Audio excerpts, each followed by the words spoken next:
जय श्री कृष्ण दर्शक मित्रों, जन्माष्टमी स्पेशल के इस प्रोग्राम में मैं आप सभी का स्वागत करता हूं।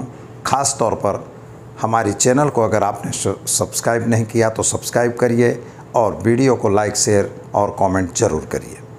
अगर आपकी कोई समस्या है तो आप हमारे नीचे दिए गए फ़ोन नंबर पर हमारा संपर्क कर सकते हैं। आज है कृष्ण जन्माष्टमी। सारे भारतवर्ष के लोगों को और हमारे व्यूअर्स को हमारी तरफ से खूब खूब जन्माष्टमी की शुभकामनाएं। आपके जीवन में आनंद, उत्साह, साथ ही में साथ साहस भगवान श्री कृष्ण आशीर्वाद के रूप में आपको दें, यही हमारे उनसे प्रार्थना। तो चलिए हम शुरू करते हैं आज का वीडियो, लेकिन इसके पहले भगवान श्री कृष्ण की करेंगे प्रार्थना। कस्तूरी तिलकम ललाट पटले वक्षस्थले कौस्तुभम नासाग्रे वरमौक्तकं करतले वेणुकरे कंकणं सर्वांगे हरिचंदनं सुललितं कंठे च मुक्तावलिं गोपस्त्री परिवेष्टितो विजयते गोपाल चूड़ामणिं। भगवान के चरणों में वंदन कर और हम जानते हैं कि क्या है कृष्ण जन्माष्टमी का रहस्य। वास्तव में सभी लोग अलग अलग से इस पर्व को जानते हैं। मित्रों, सबसे पहले हमारा प्रश्न होगा कि भगवान कृष्ण का जन्माष्टमी को क्यों? जन्माष्टमी की क्या कहानी है, क्या कथा है, यह तो हर लोग जानते हैं। क्योंकि जब पृथ्वी पे अत्याचार बढ़ गया तो भगवान अपना अवतरण लेते हैं।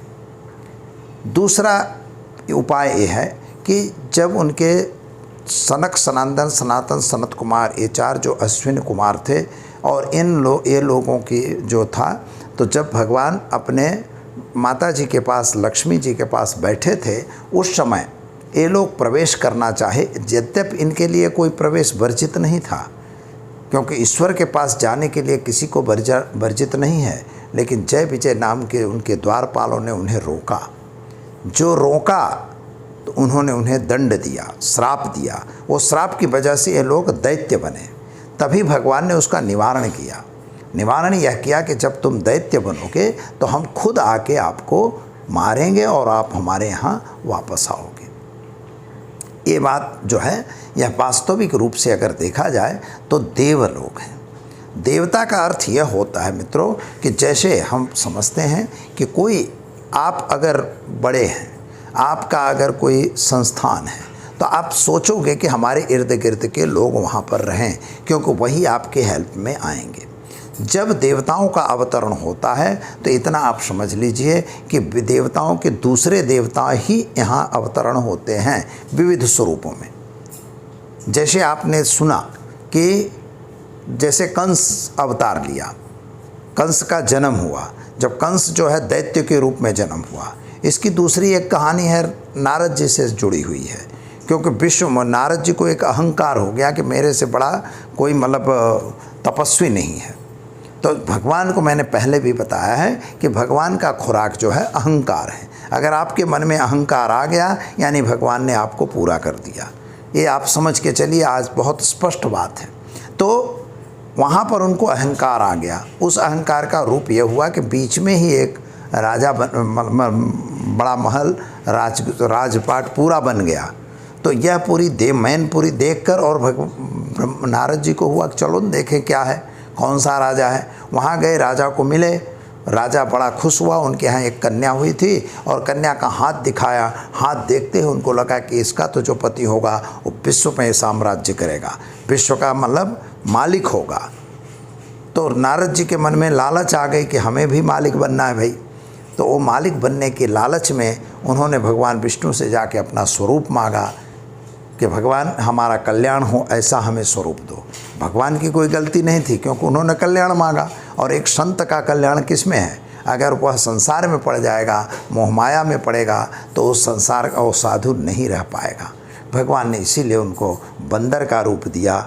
और जब सब लोग हंसने लगे, वहाँ भी ये लोग जय विजय थे और वो लोग हंसने लगे, तो उन्होंने वहाँ भी श्राप दिया कि तुम राक्षस हो जाओ, तुम्हें बांदर लोग मदद करें।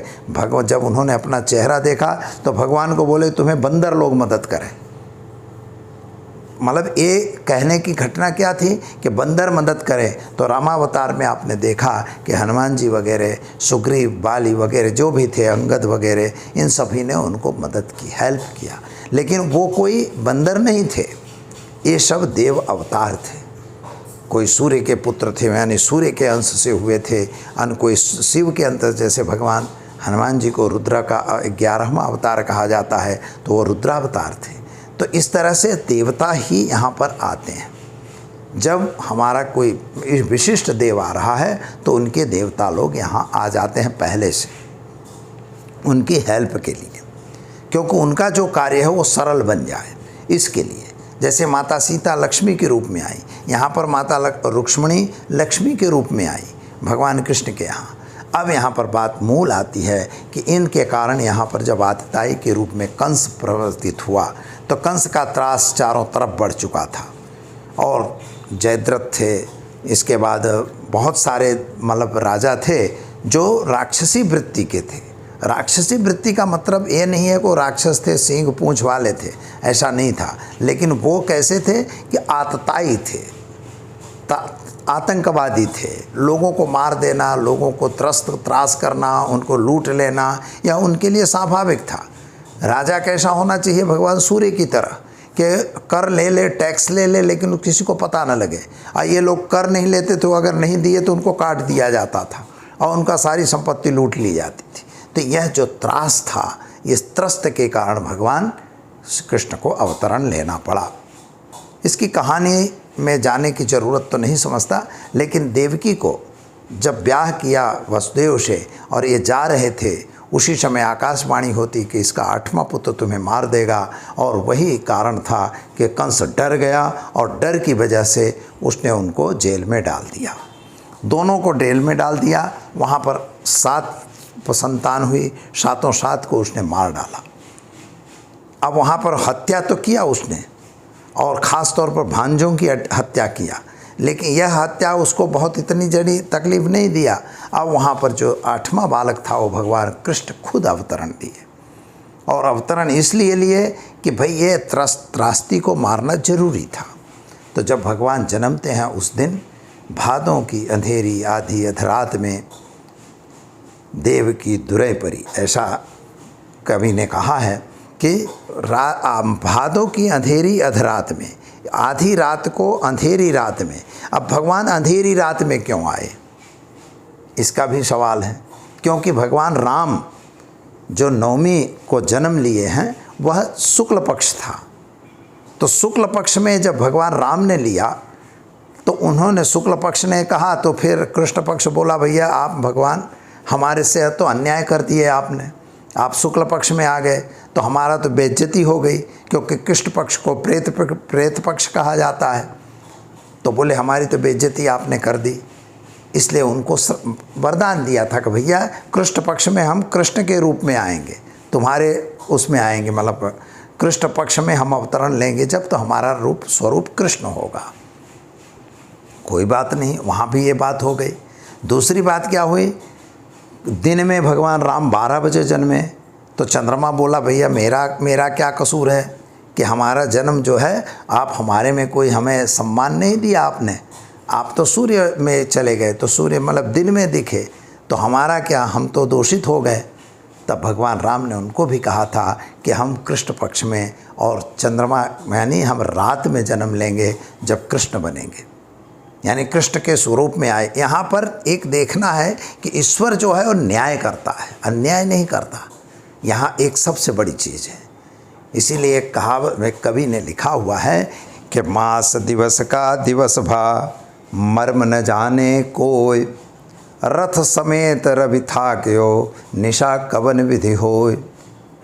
सूर्य भगवान राम के जन्म को देखते ही रह गए।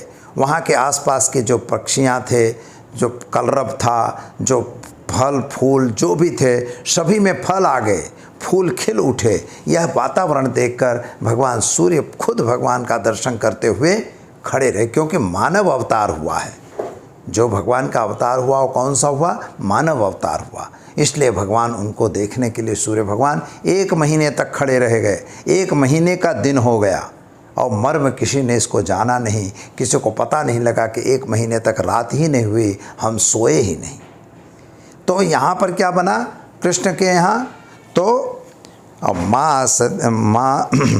मास दिवस की निशा भई, मास दिवस की निशा भई, मर्म न जाने कोय, रथ समेत शशि था के हो, दिवस कवन दिवा कवन विधि होय। यहाँ पर जो चंद्रमा थे वहाँ वो भी थक गए, वो इनकी रात जो थी 1 महीने की रात हो गई, और किसी ने मर्म को जाना नहीं कि रात 1 महीने कैसे हो गई, क्योंकि शशि भी देखता खड़ा रहा। यानी भगवान ने जो एकता बनाई वह हम देख रहे हैं। इसीलिए भगवान सूर्य ने जब सूर्यवंश में अवतार लिया तो भगवान कृष्ण ने चंद्रवंश में अवतार लिया, यानी दोनों ने बराबर समानता का अधिकार दिया। भगवान राम के जन्म के बारे में अगर गिने मित्रों तो ख़ास तौर पर इनकी अष्टमी और नवमी की बात हम कर सकते हैं। नवमी में जो है पूर्ण अंक है और सबसे बड़ा अंक क्या कहा जाता है, तो नवमी का जो आप गिनती पहाड़ा गिनेंगे तो उसमें सारे शब्दों के जो जितने अंक हैं सब के जोड़ बराबर 9 आएंगे। यानी वे मर्यादा पुरुषोत्तम थे, इसीलिए वे 12 कलाओं से विभूषित थे, क्योंकि उनमें मर्यादा थी। भगवान कृष्ण में प्रकृति पुरुषोत्तम थे, इनमें मर्यादा तो नहीं थी, योगेश्वर थे, और इन्होंने ही मतलब इनके पास ये खुद कह सकते थे मैं ही ब्रह्म हूँ, आप हमारी शरण में आओ, ऐसा यही कह सकते थे। ये केवल भगवान कह सकते थे कृष्ण।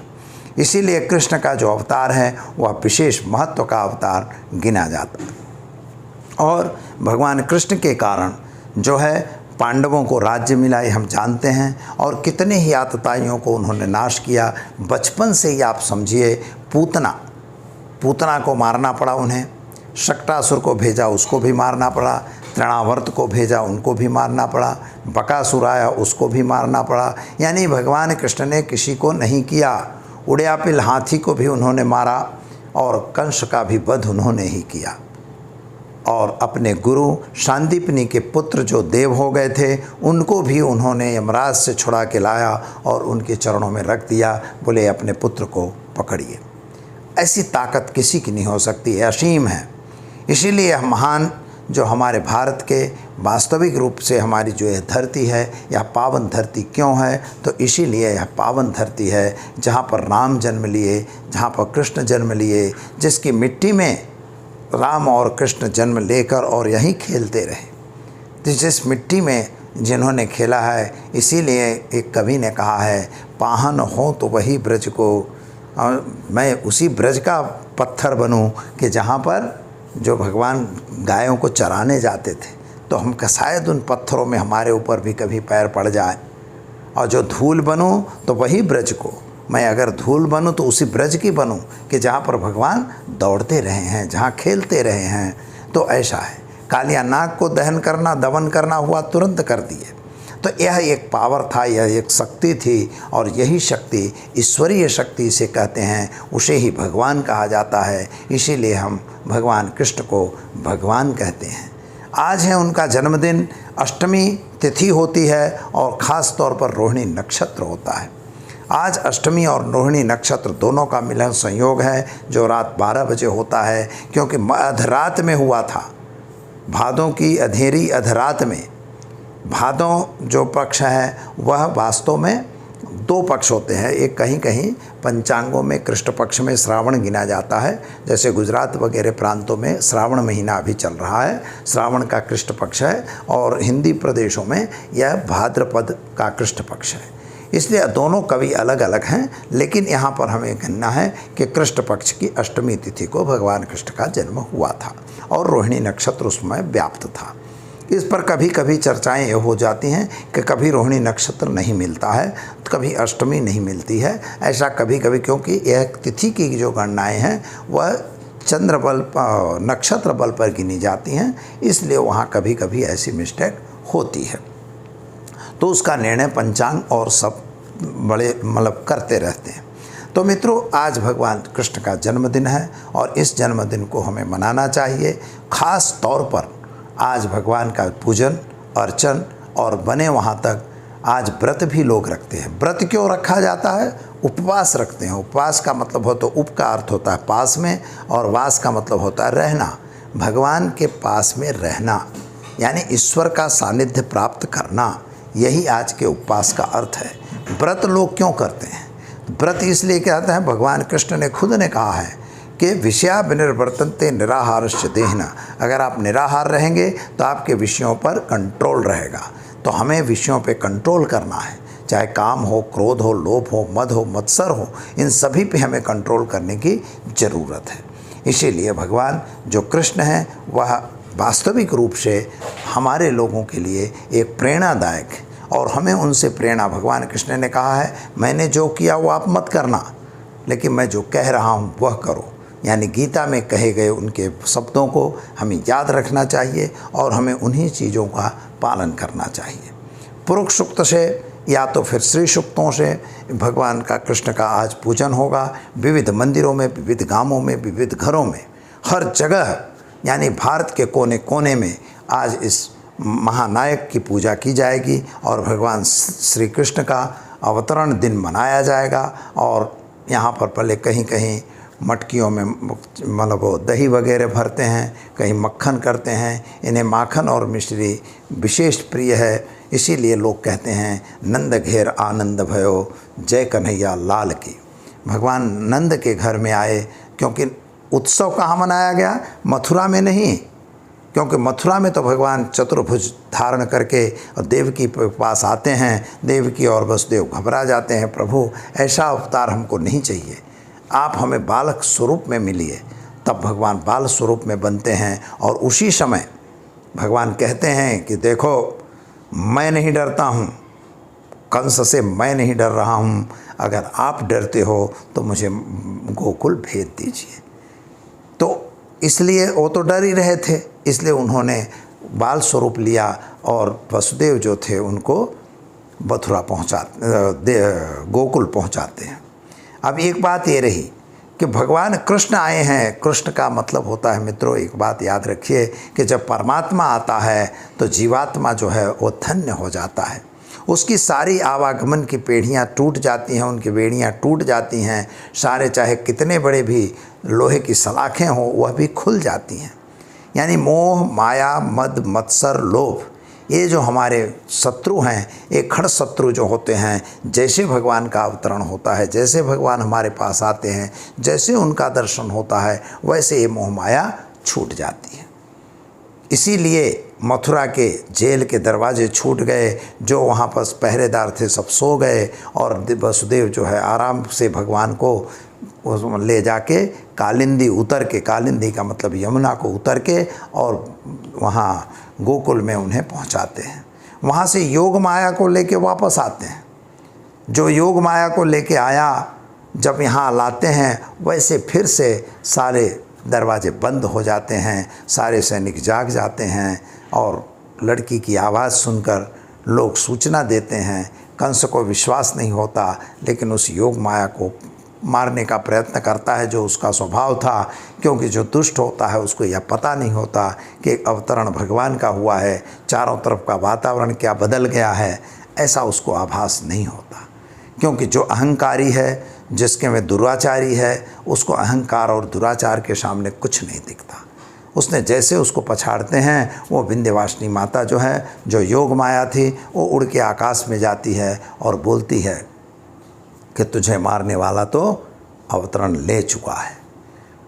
कंस की इसी तरह से नींद हराम हो जाती है और विविध तरीके अपनाता है, चाहे वो पूतना की बात हो, चाहे कालिया नाग की बात हो, चाहे वो तृणावर्त की हो, चाहे बकासुर की बात हो, चाहे सक्टासुर की बात हो, हर एक को भेज भेज के वह कृष्ण को मारने का प्रयत्न करता है, लेकिन ईश्वर के सामने किसी का कुछ नहीं चलता और अंत में सभी को मारते मारते भगवान कृष्ण ने उसका भी वध कर डाला। तो मित्रों, यह तो भगवान कृष्ण के अवतरण की कहानी थी और यह अवतरण की कहानी जो है वो वास्तविक रूप से हमारे जीवन से जुड़ी थी। भगवान का अवतरण जैसे 12 बजे होता है तो विविध मंत्रों में उनका पंचामृत से अभिषेक किया जाता है, उनका विविध अभिषेक होता है। पुरुष सूक्त के मंत्रों से, श्री सूक्त के मंत्रों से उनका अभिषेक किया जाता है, वैदिक मंत्रों की परंपरा से उनका अभिषेक होता है। अभिषेक के बाद उनको श्रृंगार किया जाता है, पूजन किया जाता है और उनको भोग वगैरह, माखन और मिश्री उनको प्रिय थे, इसलिए उनको माखन और मिश्री का भोग लगाया जाता है। फल फलादि जो भी पूजा की विधान है वह षोडशोपचार पूजन और किया जाता है। राजोपचार पूजन भी करने का विधान है, जहाँ कहीं कहीं राजोपचार पूजन भी भगवान का किया जाता है। इसके बाद उनकी आरती उतारी जाती है और पंचाजीरी का प्रसाद लगाया जाता है। पंचाजीरी का प्रसाद क्यों होता है तो इसके पीछे रहस्य ये है कि अब यह जो महीना है श्रावण और भादों का महीना है, वर्षा ऋतु का महीना है, तो जिसमें 5 प्रकार की चीर होती, जीरा होता है, साजीरा होता है और साथ में उसमें मतलब धनिया होती है, सूंठ होती है, मरीच होती है। यह 5 प्रकार की चीज़ें अंदर होती हैं, शक्कर भी होती है। यह सब मिला के बनाई जाती है क्योंकि यह आपको ये जो वातावरण है, वर्षादी वातावरण जिसमें बीमारी बढ़ती है, कफ बढ़ता है, आपके शरीर में बुखार वगैरह आती हैं, तो यह प्रसाद लेने से उनका सबका समन होता है। इसलिए यह पंचाजीरी का प्रसाद भी एक वैज्ञानिक तथ्य रखता है। तो मित्रों, जन्माष्टमी की आप सभी को हमारे एस्ट्रो साइंस चैनल की तरफ से और आचार्य दुर्गा प्रसाद शास्त्री के परिवार की तरफ से खूब खूब हार्दिक बधाई। और आपके जीवन में आने वाले सारे संकट भगवान श्री कृष्ण दूर करें, यही भगवान से प्रार्थना। दीजिए दुर्गा प्रसाद शास्त्री को इजाज़त। जय श्री कृष्ण।